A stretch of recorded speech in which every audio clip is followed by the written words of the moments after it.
Hello tout le monde, bienvenue sur notre chaîne YouTube. Écoute et prête l'oreille. Viens et suis-moi. Je suis Vaya Prière et je suis heureuse de pouvoir vous retrouver pour une seconde fois dans cette semaine dans notre étude de l'Ancien Testament, le livre d'Exode et les chapitres 24, 31 et 34. Dans notre première étude, chers frères et sœurs, que nous avons vu en début de semaine, nous avons parlé de des veaux d'or dans notre vie dont nous devrions faire attention et surtout du territoire et du camp que nous choisissons dans notre vie qui bien évidemment doit être celui du Seigneur. J'espère sincèrement que vous avez pu lire vos écritures et que vous avez pu en ressortir de nombreux principes, de nombreux enseignements. En tout cas, pour moi, ça a été une étude très, très riche et c'est toujours difficile de pouvoir se contenter euh, de vous donner l'essentiel de tout ce qu'on peut apprendre, tout comme je suis persuadée que ce que vous pouvez apprendre de votre étude et de votre lecture doit différer un petit peu de ce que moi j'apprends. Mais dans cette deuxième vidéo de la semaine, dans les chapitres 24, 31, 34, il y a un autre aspect dans l'histoire du peuple des Israélites lorsque Moïse est allé sur le mont Sinaï et que le peuple n'a pas su patienter. On peut parler du courage d'un véritable dirigeant. Alors, pourquoi? Il y a dans ce chapitre un autre aspect que je voudrais que l'on étudie ensemble et qui tourne autour d'Aaron. Le rôle d'Aaron dans toute cette histoire est, à mon avis, un peu intrigant. Il semblerait qu'il soit à l'origine de toute cette situation. Dès que le peuple lui a demandé de créer des dieux, parce qu'il s'impatientait et ne savait pas quand Moïse allait redescendre, il le fit de tout son cœur et les encourage à en faire autant. Comment est-ce que l'on pourrait expliquer cette situation? Le verset 1 nous dit que le peuple, voyant que Moïse tardait à descendre de la montagne, s'assembla autour d'Aaron et lui dit, allons, fais-nous un Dieu qui marche devant nous, car ce Moïse, cet homme qui nous a fait sortir du pays d'Égypte, nous ne savons ce qu'il est devenu. En quelque sorte, le peuple lui a mis un peu la pression et c'était un peu une menace qui était liée à cette demande et en fait, on ne comprend pas très bien comment est-ce qu'il a pu réagir et accepter. La valeur de cet épisode est que Aaron ici va nous enseigner une leçon vraiment importante et que nous devons comprendre, particulièrement, chers frères et sœurs, si nous sommes des dirigeants. Elles illustrent la situation commune que certains dirigeants peuvent vivre où ils se posent parfois la question, qu'est-ce que je fais lorsque les membres que je dirige désirent quelque chose qui ne soit pas juste? Ou bien, qu'est-ce que je fais quand on me met la pression de manière à accepter les faits et gestes qui ne sont pas corrects ou qui ne sont pas sages ou qui sont contraires à la volonté de Dieu? Peut-être qu'à un moment ou à un autre, en tant que dirigeant, en tant qu'instructeur et voire même en tant que parent, nous nous sommes retrouvés dans cette situation et sous ce genre de pression et combien il n'est pas toujours, je dirais, euh, facile de gérer ces situations. Quelque part, nous voulons tous être aimés, être respectés, être honorés en tant que dirigeants. Mais parfois, ceux que nous dirigeons, ceux dont nous avons la responsabilité, nous demandent des choses qu'ils ne devraient pas ou qui ne sont pas les meilleurs choix. Et ça, nous le savons. Comment est-ce que nous devrions agir en tant que dirigeants dans ces situations? En tant que dirigeants, chers frères et sœurs, nous avons besoin de beaucoup de courage. Nous avons besoin de montrer notre capacité à diriger. Le peuple d'Israël s'est tourné vers Aaron en premier et ils ont réussi à convaincre Aaron de répondre favorablement à leur demande de manière à ce qu'il soit responsable de ce choix, qu'il en porte la responsabilité. Mais il a dit, tout va bien. Et c'est souvent dans ce genre de situation que nous nous retrouvons parfois en tant que dirigeants. Je pense qu'il nous arrive, par exemple, en tant qu'instructeur, alors que nous avons bien préparé notre leçon, que nous avons préparé nos affiches, eh bien, que nos jeunes nous demandent et nous mettent un peu la pression en nous demandant, ah, sœur ou frère, ce serait bien qu'on ne fasse pas de leçons aujourd'hui, mais qu'on fasse des jeux, ou de les laisser parler, ou bien de les laisser jouer avec leur téléphone, au lieu d'étudier les Écritures. Et nous les voyons souvent plaider en leur faveur ou se plaindre. Et en tant que dirigeants, nous pensons que pour pouvoir être appréciés, qu'il nous faille parfois céder à la demande des personnes dont nous avons la responsabilité de céder à leurs désirs. C'est dans ce genre de situation, chers frères et sœurs, que nous avons besoin de courage, le courage d'un véritable dirigeant. Nous pouvons leur montrer notre amour en les aidant à comprendre quelles sont nos attentes pour chacun d'eux. Il en est de même pour nos enfants. Et je pense qu'il en est de même également pour nos dirigeants de l'Église. Il en est de même pour nos employés si nous sommes chefs d'entreprise. Un grand dirigeant américain, John Adams, a dit une fois, alors que ses partisans lui mettaient en quelque sorte la pression pour s'opposer à quelque chose qu'il savait être le mieux pour la nation, il a dit un jour, de la manière que je respecte l'autorité de mes partisans, je défendrai leur intérêt contre leur hésitation pour pouvoir les sauver de la désillusion. Chers frères et sœurs, parfois nous avons besoin de résister aux demandes de ceux que nous dirigeons ou enseignons afin de les protéger de la désillusion. Les dirigeants sont bien souvent appelés pour prendre des décisions qui ne sont pas toujours des décisions populaires, mais qui sont pour le bénéfice du peuple. Ce serait naïf et insensé de la part d'un parent de permettre à ses enfants d'avoir et de faire tout ce qu'il veut sans être conseillé et sans limite.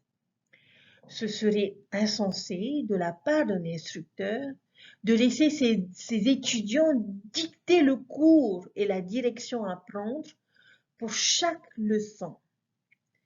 Ceci est essentiel pour un dirigeant, de permettre à ceux qui dirigent de le diriger par l'intimidation. Les dirigeants ont besoin de courage. Aaron, à ce moment-là, avait besoin de courage.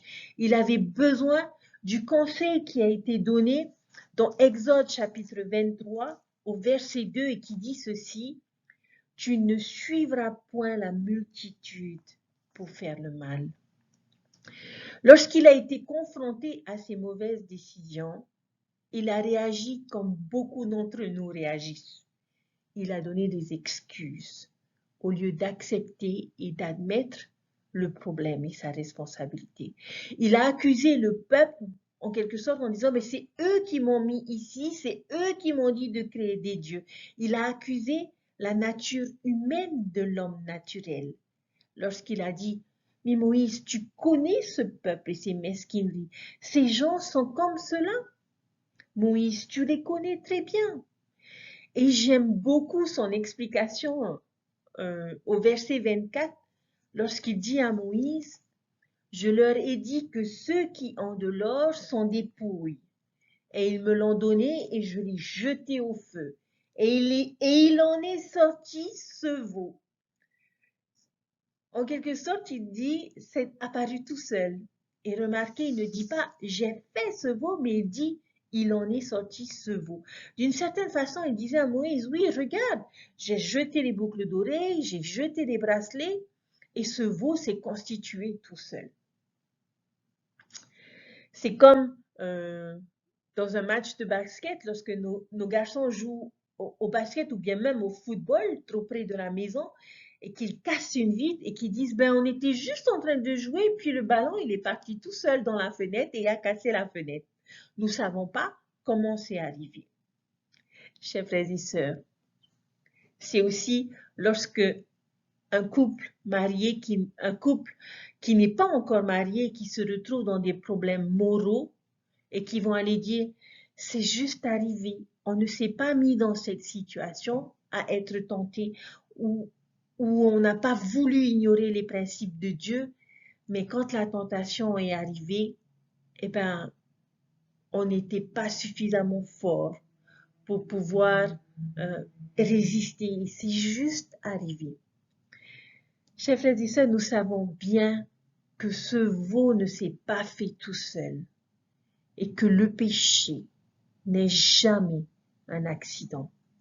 Mais j'espère que lorsque nous nous retrouverons dans ces situations et que nous aurons le courage et la force comme Adam et Ève après la chute, ou comme Joseph Smith après avoir perdu les 116 pages, ou comme Alma le Jeune qui a admis ses erreurs de jeunesse. J'espère, chers frères et sœurs, que nous aussi, nous nous confesserons et que nous prendrons la responsabilité, que nous reconnaîtrons le péché et notre participation dans sa réalisation. Pourquoi? Parce que c'est le seul moyen pour que le processus de guérison puisse commencer, chers frères et sœurs. Certains d'entre nous pourraient se demander, mais pourquoi Aaron n'a pas eu de problème suite à ses actes, suite à ses choix, pour avoir suivi ce que le peuple lui a dit? Pourquoi est-ce qu'il n'a pas été tué avec les 3000, comme nous l'avons vu dans notre première vidéo? En fait, Aaron a eu quelques petits soucis. Et lorsque nous allons un peu plus loin dans la Bible, dans Deutéronome au chapitre 9, le verset 20, on nous dit « L'Éternel aussi était très irrité contre Aaron, qu'il voulait le faire périr, et pour qui j'ai intercédé encore dans ce temps-là. » Il semblerait, chers frères et sœurs, que le Seigneur voulait détruire Aaron, mais Moïse est intervenu et a prié pour lui. Je pense sincèrement que la leçon que nous pouvons retenir en tant que dirigeants est que lorsque le courage nous manque, lorsque le courage est nécessaire, sachons que les compromis ne marcheront jamais. Le chapitre 32 est peut-être le chapitre le plus intéressant de notre lecture d'écriture de la semaine, mais il y a beaucoup de grands principes que l'on nous enseigne tout au long de ces chapitres. Et si vous me le permettez, j'aimerais que l'on puisse étudier certains de ces principes que j'ai pu relever.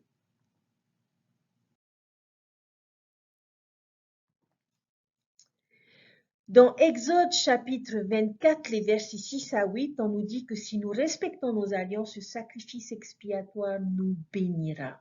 Si nous gardons nos alliances, le sang de l'agneau nous sanctifiera. À ce stade de l'histoire, les Israélites s'étaient engagés à obéir et à garder les commandements de Dieu. Et Moïse prit le sang de l'agneau et il l'en répandit. Le sang, chers frères et sœurs, représente la vie. Le sang était un symbole de sacrifice. Souvenez-vous, au moment de la Pâque, c'était le sang de l'agneau qui a protégé et qui a béni le peuple israélite. Cette même idée s'applique à nous. Lorsque Moïse a répandu le sang sur eux, le message qu'il essayait de leur faire passer était le même que celui de la Pâque, qu'ils seront protégés du pouvoir de l'obscurité et du mal. Et quand il fait, ils ont contracté l'alliance, c'est-à-dire une promesse d'obéissance. Et lorsque nous faisons ce même engagement, chers frères et sœurs, nous également, nous sommes protégés et bénis par le sang de l'agneau, le sacrifice expiatoire qui rend toutes choses possibles. Exode chapitre 24, verset 12, les prophètes nous enseignent les commandements donnés par Dieu. Un principe souvent critiqué. Dieu a donné la loi à Moïse qui devait à son tour l'enseigner au peuple. C'est de cette manière, chers frères et sœurs, que le Seigneur communique sa vérité à ses enfants. Bien sûr que Dieu peut enseigner chacun de nous personnellement à travers le pouvoir de l'Esprit. Mais pour pouvoir reconnaître cette voix, il n'est pas toujours facile et cela peut prendre du temps et nécessite de l'expérience. Alors Dieu nous a donné une autre façon de recevoir des vérités. Il nous donne une façon reconnaissable avec une voix physique et audible qui est celle d'un prophète vivant. Et leur message, chers frères et sœurs, est sans erreur. Dieu continue d'agir de cette façon aujourd'hui. Il y a quelques semaines, nous avons été enseignés les lois et les paroles de Dieu à travers les messages de nos prophètes vivants. Quelle merveilleuse bénédiction! Exode chapitre 31, les versets 3 à 6. Le Seigneur bénit chacun avec des dons spécifiques qui leur permettent de le glorifier et d'accomplir son œuvre. J'aime beaucoup ce petit principe du fait que chacun d'entre nous avons reçu des dons, des talents, des compétences que le Seigneur utilise pour accomplir son œuvre. Certains de ces dons peuvent être créatifs ou artistiques, peuvent être de nature technologique. Lorsque l'on regarde ce que le verset 3 nous dit, « Je les remplis de l'Esprit de Dieu de sagesse, d'intelligence et de savoir pour toutes sortes d'ouvrages. » C'était un don du Dieu, don de l'Esprit. Ce don spécial a rendu possible de glorifier Dieu à travers ces beaux objets d'art. Cette vérité, chers frères et sœurs, s'applique toujours à nous. Dans le royaume de Dieu ici, sur la terre, nous sommes tous appelés à bâtir et à glorifier Sion à travers les dons que nous avons reçus. Certains d'entre nous sont appelés pour construire avec des talents de dirigeants, avec des talents d'enseignants, où la foi, la guérison sont nécessaires. D'autres sont appelés à glorifier Dieu à travers leurs talents de musique, à travers leurs compétences artistiques, leurs compétences d'architecture, de sculpture, de danse, de peinture et bien d'autres. Et Dieu est à la source de chacun de ces dons, de chacune de ces capacités. Et il est en mesure de nous remplir de sa sagesse et de sa connaissance et de sa compréhension. Cela me fait penser à un conseil qui a été donné, et notamment dans ma bénédiction patriarcale, où l'on m'a dit que je recevrais le don de pouvoir enseigner l'évangile de notre Sauveur Jésus-Christ en utilisant les mots justes qui sauront toucher le cœur des personnes que je serai amenée à enseigner. Lors de notre dernière conférence de Pieux que nous avons eue le week-end passé, chers frères et sœurs, de nombreux membres du Pieux ont utilisé leurs dons pour construire et glorifier Dieu. Cela a été des dons technologiques pour tous ceux qui se sont occupés de la technologie et notamment de la retransmission pour Moréa. Cela a été des dons musicaux pour tous ceux qui ont fait partie du chœur, qui ont joué au piano, qui ont dirigé la congrégation et qui nous a fourni de la belle musique de manière à apporter l'esprit.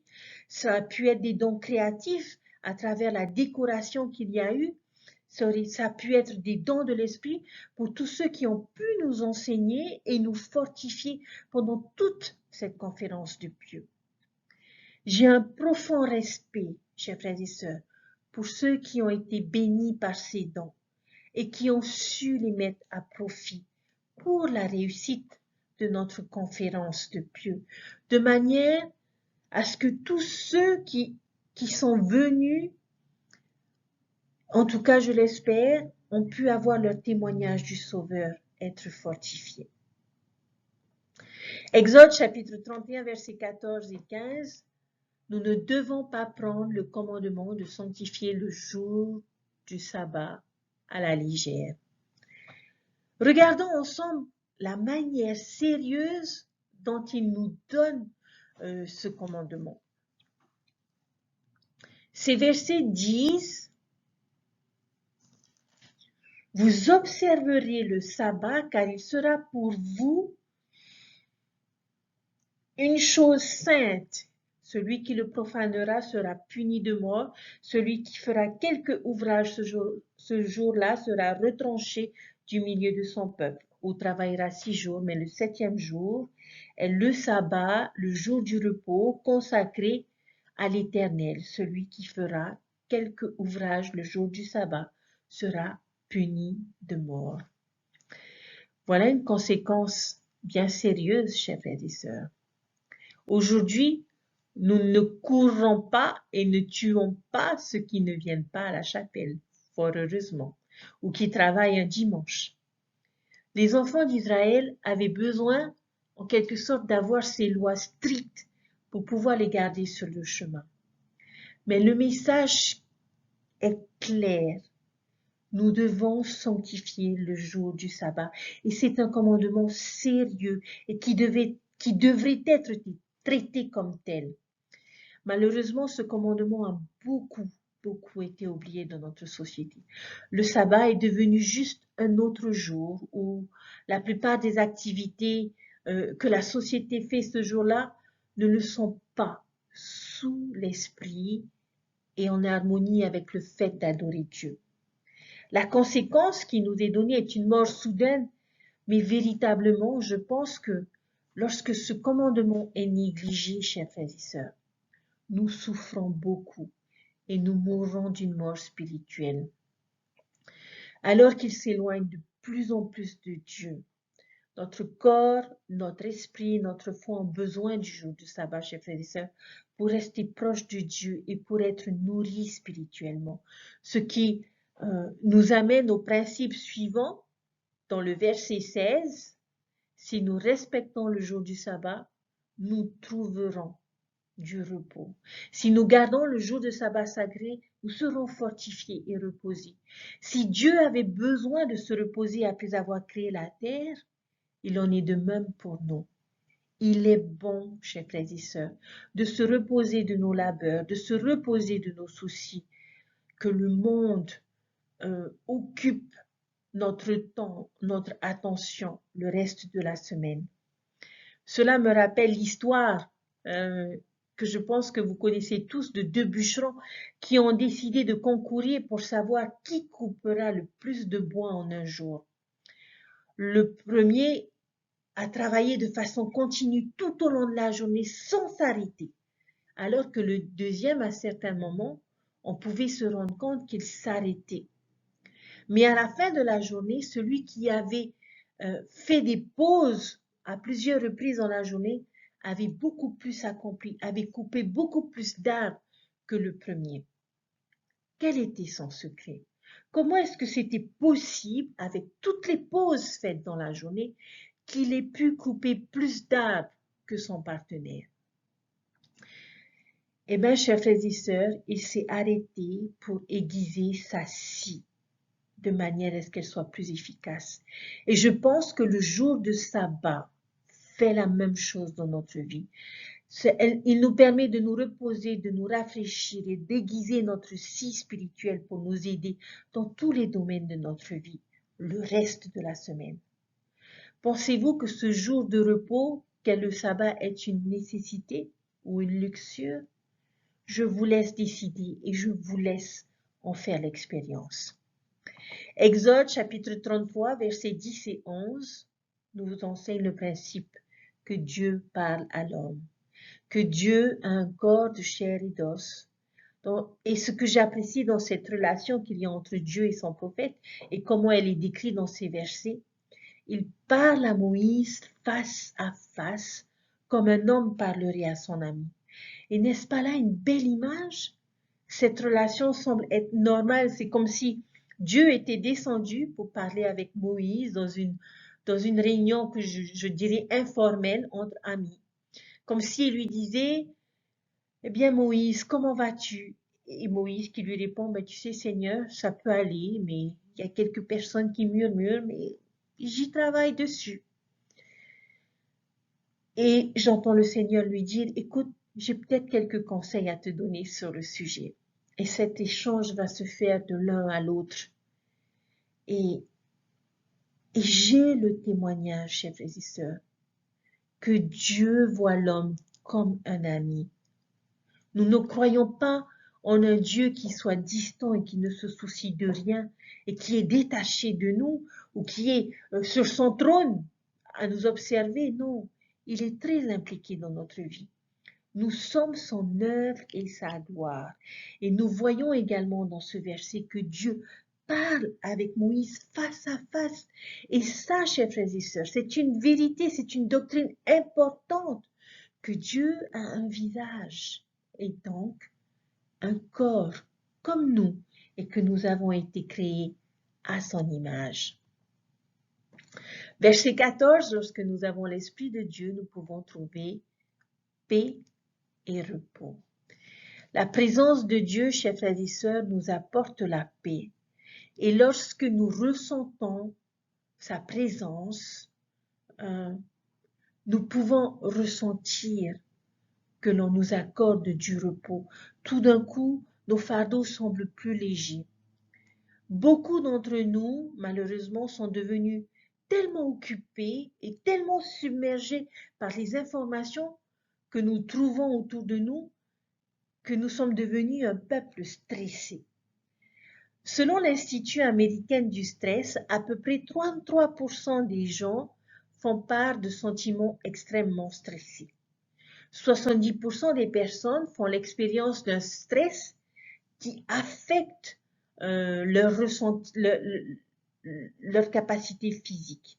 73% des personnes vivent un stress qui a un impact sur leur santé mentale. 48% des personnes ont des difficultés pour dormir à cause du stress. Chers frères et sœurs, y a-t-il quelque chose qui puisse nous aider à réduire ce stress et cette anxiété?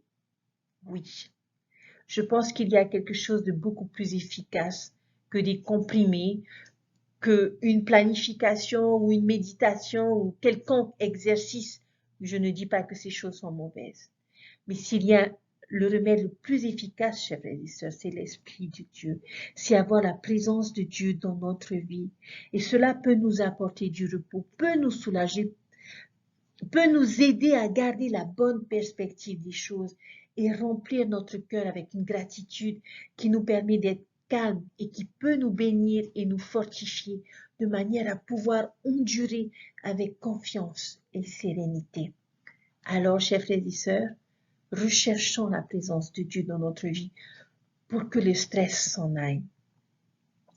Verset 17 du chapitre 33, un principe très intéressant aussi, c'est que Dieu nous connaît par notre nom. Et c'est une vérité que l'on retrouve dans le verset 11 lorsque Dieu s'adresse à Moïse et l'appelle par son nom.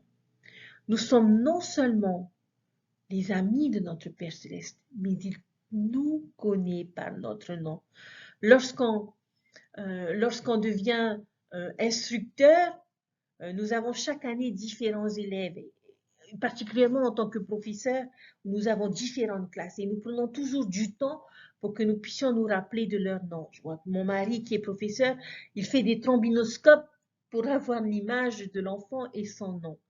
Et lorsqu'une nouvelle année commence, eh bien, nous avons une nouvelle liste d'étudiants que nous essayons à nouveau de mémoriser. Et les noms des années passées, bien souvent, nous avons du mal à pouvoir nous en remémorer. Lorsque nous croisons ces enfants qui nous disent « Bonjour madame, bonjour monsieur », on leur dit bonjour, mais il nous est parfois difficile de pouvoir les reconnaître et de pouvoir leur attribuer un nom et de nous souvenir de leur nom. Chers frères et sœurs, je peux vous assurer que ce n'est pas le cas pour notre Père Céleste et pour Jésus-Christ. Ils nous connaissent tous, chacun d'entre nous, par notre nom, parce que nous sommes leurs enfants. Et la promesse de ce verset, dans le verset 17, ne s'applique pas uniquement à Moïse ou aux prophètes de Dieu. Non. Nous ne sommes pas juste une masse sans nom pour lui. Et je crois sincèrement qu'il connaît chacun d'entre nous par notre nom. Et à un certain moment dans le futur, je crois que toutes les personnes justes auront la chance de rencontrer notre Sauveur une par une, comme ce récit que l'on découvre dans le livre de Mormon, comme parmi les Néphites. Et lorsque ce moment viendra, je suis persuadée, chers frères et sœurs, que le Christ nous regardera et sans un moment d'hésitation, il nous appellera par notre nom, comme si l'on s'était parlé la veille et comme un homme parle à son ami, parce que Dieu nous connaît par notre nom. Le verset 20 du chapitre 33, le péché nous sépare de la présence de Dieu. Beaucoup utilisent ce verset pour défier la première vision. Mais la traduction du prophète Joseph Smith du chapitre 33, verset 20, nous aide et nous apporte un peu plus de clarté pour ce verset qui peut apporter un peu confusion. Dans la traduction de Joseph Smith, on nous dit, il dit à Moïse, tu ne peux pas voir ma race en ce moment de peur que ma colère ne s'allume aussi contre toi et que je ne te fasse périr toi et ton peuple. Car aucun homme parmi ceux ne peut me voir en ce moment et vivre, car ils sont extrêmement pécheurs. Il n'y a jamais eu de pécheur, et il n'y en aura jamais à aucun moment de pécheur qui verra ma face et qui vivra. Le verset 23, puis je retirerai ma main et tu me verras par derrière, mais ma face ne pourra être vue comme à d'autres moments, car je suis en colère contre mon peuple d'Israël. Le sentiment de ce passage déclare, chers frères et sœurs, que le pécheur ne pourra pas voir Dieu ou Jéhovah, parce que c'est le péché qui nous sépare de leur présence. Il y a de nombreux passages dans les Écritures qui décrivent des personnages qui ont pu voir notre Sauveur Jésus-Christ. Alors ne doutons pas et ne permettons pas au péché de ne pas pouvoir être en la présence de Dieu. Exode 34, versets 1 et 2, le péché nous fait perdre des bénédictions et des privilèges. Et nous allons à nouveau aller dans la traduction de Joseph Smith pour ces versets. Et lorsque nous lisons l'instruction, nous découvrons quelque chose d'intéressant concernant les commandements que Moïse reçut la deuxième fois lorsqu'il s'est rendu sur le mont Sinaï après avoir brisé les premières tables des commandements. Il y avait une différence entre celles qu'il avait brisées et celles qu'il a reçues à nouveau. La traduction de Joseph Smith nous dit, au verset 1, l'Éternel dit à Moïse, taille 2 autres tables de pierre comme les premières, et j'écrirai aussi les paroles de la loi comme elles étaient écrites au début sur les tables que tu as brisées. Mais ce ne sera pas comme les premières, car j'enlèverai la prêtrise. C'est pourquoi mon saint ordre et ses ordonnances n'iront pas devant eux, car ma présence ne se lèvera pas au milieu d'eux, de peur que je les détruise. Mais je leur donnerai la loi comme au commencement, mais ce sera selon la loi d'un commandement charnel. Car j'ai juré dans ma colère qu'ils n'entreront pas en ma présence dans mon repos, dans les jours de leur pèlerinage. C'est pourquoi, fais ce que je t'ai commandé, sois prêt de bonne heure, et tu monteras dès le matin sur la montagne de Sinaï. Tu te tiendras là devant moi sur le sommet de la montagne. À cause de cet épisode du veau d'or, le Seigneur a retiré l'opportunité de recevoir le pouvoir et les ordonnances de la haute prêtrise. Parce que ce peuple n'était pas prêt. Et je pense que nous pouvons considérer cela, chers frères et sœurs, comme un acte de miséricorde, plus que comme une punition. Parce que un pouvoir élevé signifie une responsabilité élevée, ce qui pouvait les amener à une condamnation élevée. Dieu travaille avec chacun d'entre nous selon la place où nous trouvons. C'est comme boire du lait avant de manger la viande. La loi de Moïse opérait sur un système de commandements charnels et de principes pour l'évangile préparatoire, qui est l'évangile d'obéissance et de sacrifice. Le péché, chers frères et sœurs, peut nous empêcher de faire en sorte que nous perdions nos privilèges et ses pouvoirs. À travers le péché, nous pouvons perdre notre privilège de nous rendre au temple. À travers le péché, nous ne pouvons pas utiliser le pouvoir de la prêtrise. À travers le péché, chers frères et sœurs, nous perdons la compagnie constante du Saint-Esprit. Nous pouvons donc constater que lorsque nous sommes dans un état de pécheur, nous perdons beaucoup de choses. Alors, faisons attention. Exode chapitre 34, versets 6 et 7, Dieu est miséricordieux et juste. Ces versets nous enseignent combien le Seigneur est miséricordieux et pardonne parfaitement, mais de façon juste. Et cela représente la nature de notre Père Céleste et son équilibre divin dans sa personnalité. Le verset commence en parlant de ce côté miséricordieux que Dieu a lorsqu'il dit, l'Éternel Dieu, miséricordieux, compatissant et complaisant, lent à la colère et riche en bonté et en fidélité. Et puis un peu plus loin, dans le verset 7, nous avons cette opposition lorsque les versets nous disent qu'il ne tient point le coupable pour innocent et qu'il punit l'iniquité des pères sur les enfants et sur les enfants des enfants jusqu'à la 3e et la 4e génération. Dieu n'est pas seulement miséricordieux, mais c'est aussi un Dieu juste. Il est l'équilibre parfait entre ces deux choses. Tout dépendra de qui et où nous nous trouverons dans notre voyage spirituel. Et nous pourrions avoir besoin de ces deux messages, de ces deux côtés de notre Père Céleste.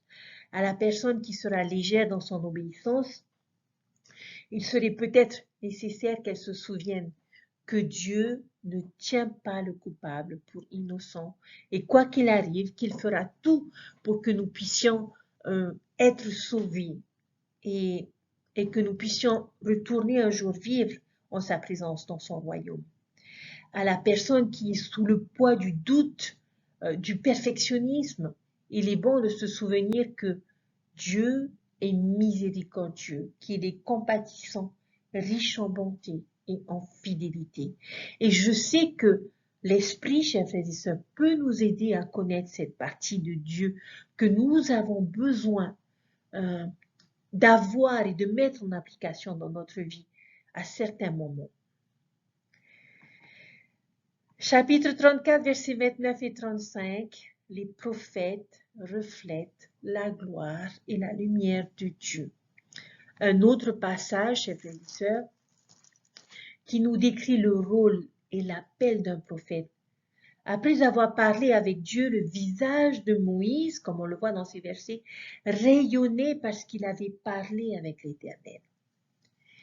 Et c'est pour cette raison qu'il a dû porter un voile pour pouvoir parler avec Dieu. Et je pense que c'est une belle leçon visuelle pour le peuple que de savoir que les prophètes reflètent la gloire de Dieu. Ils sont le miroir divin de sa lumière et leurs paroles et les exemples de nos prophètes vivants nous permettent d'avoir dans notre vie cette lumière du jour qui peut percer toute obscurité. Cette même lumière et cette vérité qui brille à travers les cieux et qui brille sur les visages des prophètes choisis par notre Père Céleste.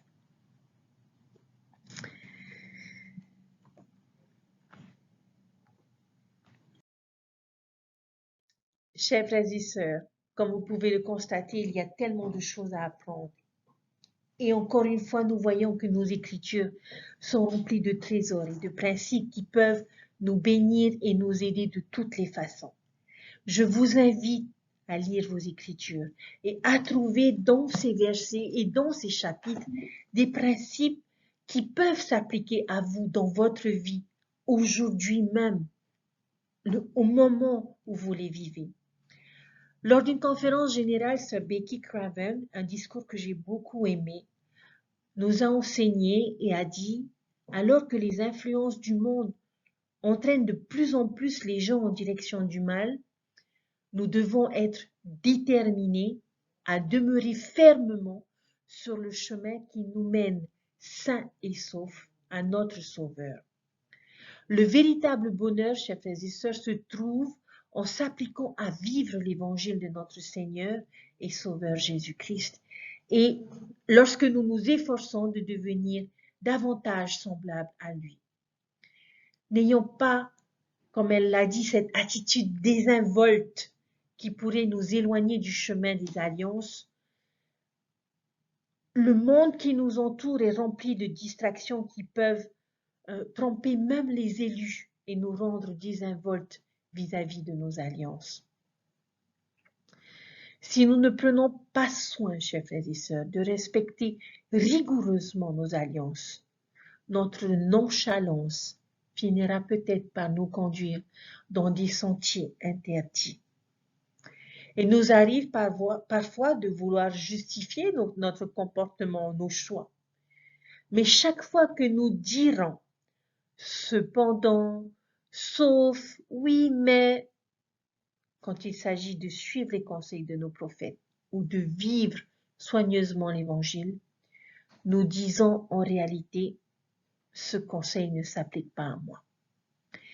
Être appliqué à vivre l'Évangile ne veut pas dire que nous devenions rigides et stricts, mais cela signifie, chers frères et sœurs, que nos pensées et notre comportement sont ceux des disciples de Jésus-Christ. Notre prophète nous a exhortés à revenir sur le chemin des alliances et à le faire rapidement.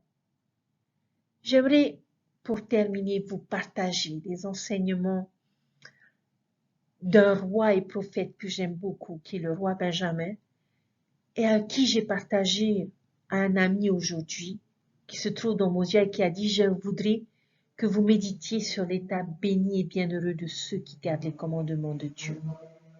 Car voici, ils sont bénis en tout, tant dans le temporel que dans le spirituel. Et s'ils tiennent bon avec fidélité jusqu'à la fin, ils sont reçus dans le ciel afin de pouvoir ainsi demeurer avec Dieu dans un état de bonheur sans fin. » Chers frères et sœurs, le bonheur profond et durable s'obtient en vivant intentionnellement et avec application l'évangile de Jésus-Christ. Mais souvenons-nous que nous avons un Dieu bon et aimant. Il se soucie de chacun d'entre nous et il a mis à notre disposition des Écritures pour nous guider, comme le verset 14 du chapitre 33 nous l'enseigne. « Je marcherai moi-même avec toi et je te donnerai du repos. » C'est la promesse du Seigneur à tous ceux qui lui sont fidèles, à tous ceux qui se rapprocheront de lui.